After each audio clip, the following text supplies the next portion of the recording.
नारियल की तरह अपनी इस मति को तुम्हारे चरणों में समर्पित कर रहा हूं। किसी ने कहा भगवान दीन बंधु हैं, मेरा काम नहीं बना, मैं दीन नहीं हूं। किसी ने कहा भगवान भक्त वत्सल हैं, मेरा काम नहीं बना, मैं भक्त नहीं हूं। किसी ने कहा भगवान पतित पावन है, हां अब मेरा काम बन गया, क्योंकि मुझसे बड़ा कोई पतित नहीं है। हे भगवान, मैं इस बुद्धि को दे रहा हूं, आप इसे संभाल लेना, क्योंकि आप पतित पावन हो। आपने प्रतिज्ञा करी थी कि मैं महाभारत के युद्ध में शस्त्र नहीं उठाऊंगा, और मैंने प्रतिज्ञा करी थी कि मैं शस्त्र उठवा के रहूंगा। आपने मेरी प्रतिज्ञा के सामने अपनी प्रतिज्ञा को छोटा कर दिया, छोड़ दिया। एक दिन महाभारत के युद्ध में दुर्योधन ने भीष्म का अपमान कर दिया। हे पितामह, लगता है आप केवल खड़े हमारे साथ हो, पर युद्ध उनके साथ कर रहे हो। अकेले भीम ने मेरे 60 भाइयों को मार दिया, और ये पांचों आपके सामने खड़े हैं। मैं जानता नहीं हूं क्या आपके तरकश के बाणों में कितनी सामर्थ्य है। जिसने परशुराम को युद्ध से तृप्त किया हो, उसके सामने पांडव भी क्या कर सकते हैं। इस तिरस्कार से तमाए हुए भीष्म युद्ध के मैदान पर उतरे। आज उनके सामने जो आता, कटता हुआ उसका माथा नजर आता था। भीष्म का लक्ष्य था कपिध्वज अर्जुन का रथ। अर्जुन के सामने पहुंच के शंख बजा दिया, हे पार्थ सावधान, मुझसे युद्ध करो। युद्ध जब तक पार्थ धनुष उठाता, भीष्म ने बाणों की वर्षा कर दी। कब तरकस से बाण निकालते, कब धनुष पर चढ़ाते, कब खींच के छोड़ते, ये दिखता नहीं था। एक प्रकाश का गोला और लगते बाण नजर आते थे। अर्जुन के रोम रोम पलट गए, अर्जुन का मुकुट गिर पड़ा, अर्जुन की प्रत्यंचाएं तोड़ डाली, अर्जुन मूर्छा सा पाके नीचे गिरने लगा। एकदम भीष्म ब्रह्मास्त्र का आवाहन करने लगे। भगवान अपने रथ से खड़े हो गए। हे पार्थ, तुझे गीतोपदेश किया, उसके बाद भी लगता है तेरा मोह नष्ट नहीं हुआ। अरे तूने बृहन्लला बन करके इसको तृप्त किया है, भीष्म को परास्त किया है, पर लगता है तेरे मोह के सामने तेरे बाण भी दुर्बल पड़ गए हैं। सुन, ये धर्म का युद्ध है, और इसके बीच में जो आएगा उसे मरना पड़ेगा। तू केवल एक निमित्त था। अगर तू भीष्म को नहीं मारेगा तो आज मैं भीष्म को मारूंगा। भीष्म महाराज ठाकुर रथ से कूद पड़े। एक रथ का टूटा पहिया पड़ा था, उसको उठा लिया। सुदर्शन का आवेश आ गया, हुंकार भरते भगवान भागते थे। सामने भीष्म ने धनुष फेंक दिया, मुकुट फेंक दिया, वीरासन से बैठ गए। हे चाणक्य, चले आओ, चले आओ। इस मिलन के लिए तो मैं पीढ़ियों से तड़प रहा था।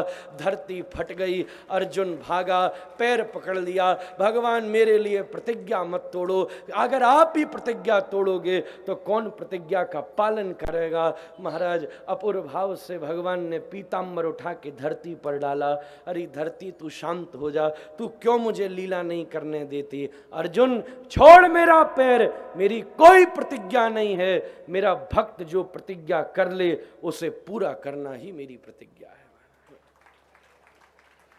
स्वनिगम अपहाय मत प्रतिज्ञा, मृत मधु कर्तुम अवप्लुतो रथस्थ, धृत रथ चरणों भया चलत गुर, हरिर्वहंतुमिभम गतोत्तरीय। भीष्म के ऊपर भगवान की अतीव कृपा हुई। श्री भगवान द्वारिका पधारे। अर्जुन लीला संवरण की सूचना लेकर पधारे। कुंती का महाप्रयाण हुआ, पांडवों का महाप्रयाण हुआ, परीक्षित को राज्य शासन प्राप्त हुआ। शिक्षा, चिकित्सा और न्याय, ये तीनों परीक्षित के राज्य में तुरंत था और निशुल्क था। आज के समय शिक्षा, चिकित्सा, न्याय, एजुकेशन, जस्टिस एंड ट्रीटमेंट, ये तीनों चीज सबसे महंगी और सबसे लेट मिलती हैं। शिक्षा इस शहर में बहुत महंगी, और वो भी बिगाड़ने वाली ज्यादा है। जब तक घर में बच्चा रहता है तब तक पिताजी बोलता है, जब स्कूल से आता है तो डैड बोलता है। पहले ही मार दिया उसको, डैड डैड। और सभ्यता बिगड़ जाती है। भयंकर महंगी ट्रीटमेंट, जिंदगी भर की कमाई एक बीमार हो जाए समाप्त हो जाती है। और उसमें भी कितनी भूल, कभी डॉक्टर कुछ भूल गया, कभी ऑपरेशन किया, कभी कैंची भूल गया, कभी तौलिया भूल गया, एक डॉक्टर तो मोबाइल ही भूल गया अंदर में। न्याय आदमी खुद ऊपर पहुंच गया तब तो उसे सजा मिली, न्याय का भय न हो वहां क्या होगा। परीक्षित का राज्य शासन अद्भुत था। एक दिन गाय और बैल पर अत्याचार देखा, परीक्षित ने मृत्युदंड देने का वचन लिया। जो उन पर अत्याचार कर रहा था वो पुरुष चरणों में गिर पड़ा। वो पुरुष कलिकाल था, इस कलिकाल में कीचड़ ही कीचड़ थी, पर एक ही कमल था कि यत्फलम नास्ति तपसा न योगेन समाधिना तत्फलम लभते सम्यक कलौ केशव कीर्तनात्। जो फल अन्यंत युगों में बड़े बड़े योगों से नहीं मिल सकता था, वो फल इस कलिकाल में केवल हरे कृष्ण कृष्ण कृष्ण हरे हरे, हरे राम राम राम हरे हरे भगवान नाम से प्राप्त हो सकता था। जब ये गुण देखा तो इसको रहने की कुछ जगह दे दी। जब कहा तू अधर्म के स्वर्ण में रहे तो मुकुट पर चढ़ बैठा। आखेट की इच्छा हुई, कोई पशु न मिला, साधु का तिरस्कार हो गया। कलिकाल में सबसे पहला अपराध गौ अपराध हुआ और दूसरा अपराध ऋषि अपराध हुआ। और आज सबसे ज्यादा दो ही ये व्याप्त हैं, एक गौ हत्या और एक विप्रापराध, ऋषि अपराध, महात्मा का अपराध। शमीक के पुत्र श्रृंगी ने श्राप दे दिया, 7 दिन के बाद सर्पों के राजा तक्षक के दंशन से मृत्यु होगी। विद्यार्थी ने परीक्षित को सूचना दी, परीक्षित ने मुकुट उतारा, याद आई, होश आया और विद्यार्थी से कहा गुरुजी से कह देना वो श्राप देना चाहते थे पर वरदान दे गए। अरे किसी को कभी नहीं मालूम कौन कब मरने वाला है, पर मुझे 7 दिन तैयारी करने का अवसर प्रदान कर दिया। परीक्षित गंगा किनारे भागा, संत के संत इकट्ठे हो गए, सबसे पूछा 7 दिन में मुक्ति मिल सकती है? सबने कहा 10-10 हजार साल हो गए उल्टे लटकते लटकते, अभी हमें अपनी मुक्ति का ही नहीं पता भाई, 7 दिन में इम्पॉसिबल। पर उसी समय देखा दूरादेव बिलोल लोचन पुटैरालोकितो बालक स्त्री भी काम भरा लशेण मनसा सानंद मालिंगिता सिद्धोस्तीति नमस्कृत पथि जनई कैश्चिन्मुदा सादरम श्रीमान व्यास मुने सुतो विजयते गच्छन परीक्षित सभाम परमहंस शिरोमणि श्री सुखदेव मुनि पधार रहे थे। पराशर ने देखा, व्यास को कोहनी मारी, व्यास देखो सुखदेव आ रहे हैं। व्यास खड़े हो गए, बड़ी लंबी दाढ़ियां थीं, दाढ़ी से रास्ते को बुहारने लगे। पराशर ने अपनी जटाओं को खोलकर पामड़े की तरह बिछा दिया, कहीं मेरे पौत्र के कोमल चरणों में कोई कांटा न चुभ जाए। बड़े बड़े सिद्धों ने अपनी सिद्धियां बिछा दी, याज्ञिकों ने यज्ञों के फल बिछा दिए। उन सब के ऊपर चलते हुए सुखदेव आसन अर्पित हुए। परीक्षित ने पूछा 7 दिन में मुक्ति मिल सकती है? सुखदेव जी ने कहा तुझे सर्प ने काट लिया होता और तेरी अंतिम श्वास होती, उस समय भी अगर मैं आ जाता तो चुटकी बजाते हुए मुक्ति दे देता। अब तो तेरे पास 7 दिन का समय है, मुक्ति की बात छोड़, बैठ, तू भी बैठ और मैं भी बैठूंगा। 7 दिन में राधा रमण के चरणारविंद की भक्ति प्राप्त किए लेते हैं। मुक्ति तो चरणों में घूमेगी तेरे, अगर तू भक्ति बन जाएगा। तू मुक्ति लेने वाला नहीं, अगर तू भक्त बन गया तो मुक्ति देने वाला हो जाएगा। अरे चिंता क्यों करता है? किसी ने कहा गोदोहन काल से ज़्यादा आप रुकते नहीं हो। सुखदेव ने कहा जहाँ कथा हो वहाँ से मैं उठता नहीं हूँ। गंगा किनारे सुखदेव और परीक्षित बैठे हैं। हमारे परमहंस शिरोमणि श्री सुखदेव गोस्वामी जो परीक्षित को सुनामेंगे वो आपके सामने हम कल निवेदन करेंगे। एक विशेष सूचना है, कल की कथा और विश्राम दिन की कथा, ये कल की जो कथा का संदर्भ है वो बाद में बात करेंगे, वो सुबेरे का है। कल कथा शाम को नहीं है। प्रचार सामग्री में भी इस बात को पहले से ही सूचित कर दिया गया था। कल की कथा सवेरे 10 बजे से लेकर 1 बजे तक है और कल सांझ काल को भी आपकी बैठक खाली नहीं जाए उसके लिए कृष्णदास भूटानी जो सिरसा से हैं उनका यहाँ 5 बजे से लेके हरि इच्छा तक भगवान नाम संकीर्तन, यहाँ एक भजन संध्या का समायोजन 5 बजे से है। आप सब उसके लिए भी निमंत्रित हैं। और कल की कथा 10 बजे से 1 बजे तक प्रसारित होगी, यहाँ पर होगी। आप सब जिसको भी पता हो, जो भी कल आ रहे हों, उन्हें पहले ही आप सूचना दे दें इस बात की, और आप भी कल समय से 10 बजे से 1 बजे तक पधारें। इस कथा का प्रसारण भक्ति सागर टीवी के ऊपर हो रहा है सीधा, जो आप सब जगह देख सकते हैं। जिनके टेलीविज़न में नहीं आता तो ये इंटरनेट के ऊपर आता है, और इसको आप अपने फ़ोन में एप्लीकेशन भी इसकी डाउनलोड कर सकते हैं। जिसको समझ में नहीं आ रही हो वो यहाँ पर उधर गोपाल जी और जो ये कैमरा की टीम बैठी है, आप उनसे समझ सकते हैं कि फ़ोन में इसको कैसे डालते हैं, तो आपके सीधे फ़ोन में आ सकती है। पूरी दुनिया में भी कोई कहीं भी हो, वो अपने फ़ोन में इस कथा को सीधा प्रसारित देख सकता है, इंटरनेट पर देख सकता है। सब दुनिया में लोग देख रहे हैं जो इस चैनल के माध्यम से देख रहे हैं। मैं उनके लिए भी प्रार्थना करता हूँ, उनका भी स्वागत करता हूँ। आइए भगवान नाम संकीर्तन के साथ आज के सत्र को यहाँ विसर्जित करते हैं। उसके पश्चात आरती होगी। आप सब पधारें और कल 10 बजे फिर आपकी प्रतीक्षा करूँगा। जय जय श्री राधे। श्री सुखदेव जी महाराज की जय। श्रीमद् भागवत भगवान की जय। परीक्षित जी महाराज की जय।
Hare Rama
हरे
आरती के लिए खड़े हो गए।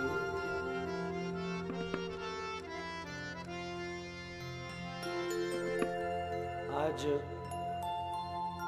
कीर्तन परायणा निकुंज भी आई है, पर क्योंकि समय बहुत हो गया, नहीं तो उसको एक पद सुनता तो किसी दूसरे दिन जब आएगी तो सुनूंगा। आरती के लिए आप सब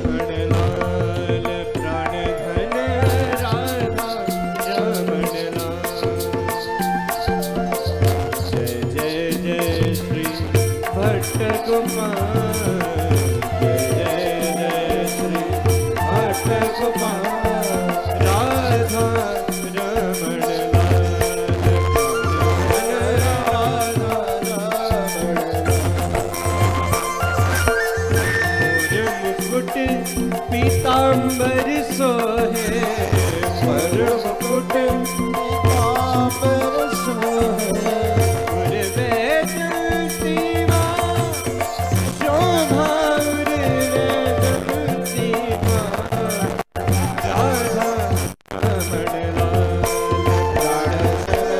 राधा रमण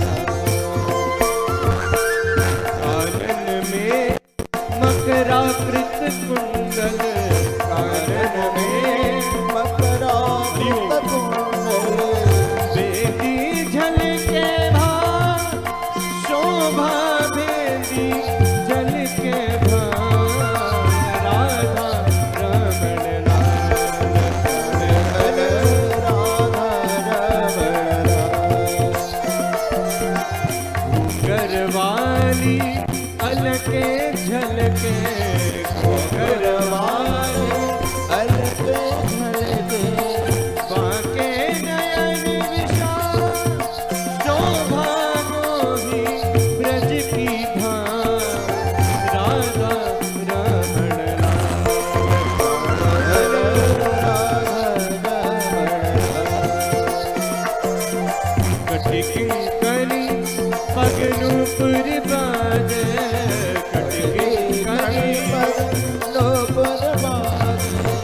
मुरली अधर रसा बाजे बंसी अधर रसा राधा रमण लाल राधा रमण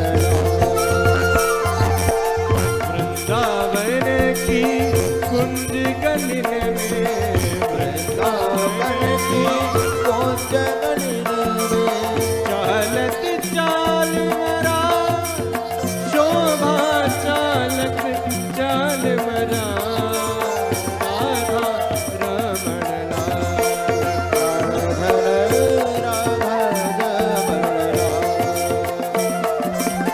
संग संग श्री गोपाल भट्ट जो संग संग श्री गोपाल भट्ट जो झलकत प्रेम रसा बलि जाऊं झलकत प्रेम रसा राधा रमण राधा रमण श्री गोपीनाथ प्रभु की छवि निरखत श्री गोपीनाथ प्रभु की छवि निरखत भक्तन के प्रतिपा शोभा दासन के प्रतिपा राधा रमण लाल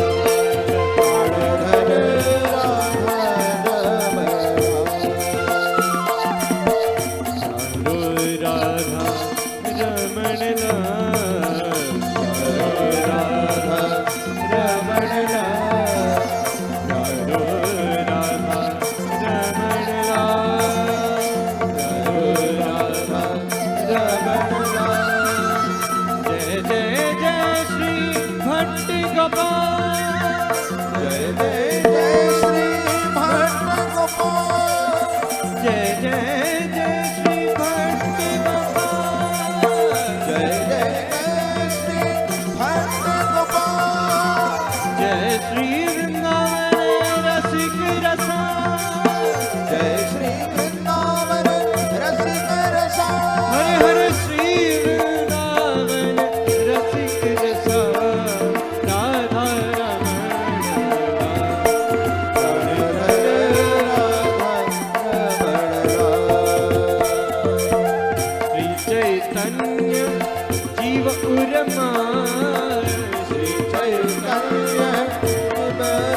रूप सनातन प्रेम रसा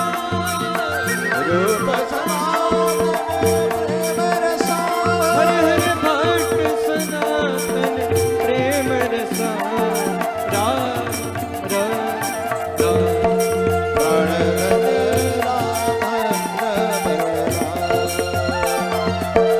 इनकी पद रज धारू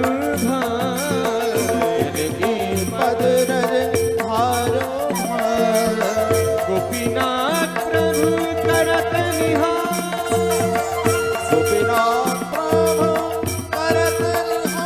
हरे हरे राधा रमण प्यारो करत निहार राधा रमण प्राण हरे राधा प्राण हरे राधा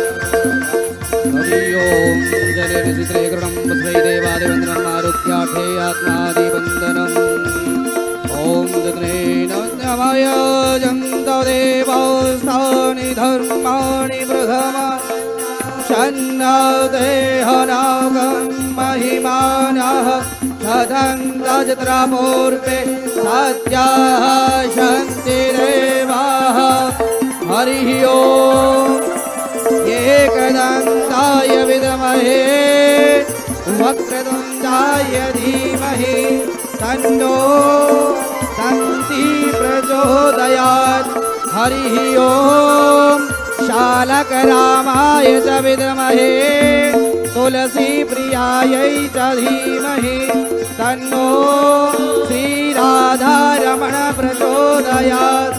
सेवन्तिकावकुलचम्पकपाटरब्जै पुण्डागजादिकरवीररसाल बिल्व प्रबाल तुलसी दलमञ्जरीभिः त्वां पूजयामि जगदि शरिमे प्रसीद नाना सुगन्ध पुष्पाणि यथा कालोद्भवानि च पुष्पाञ्जलि मया दत्त ग्रहणा परमे मन्त्रपुष्पाञ्जलिं समर्पयामि श्रीप्राणपुरुषोत्तमाय नमः।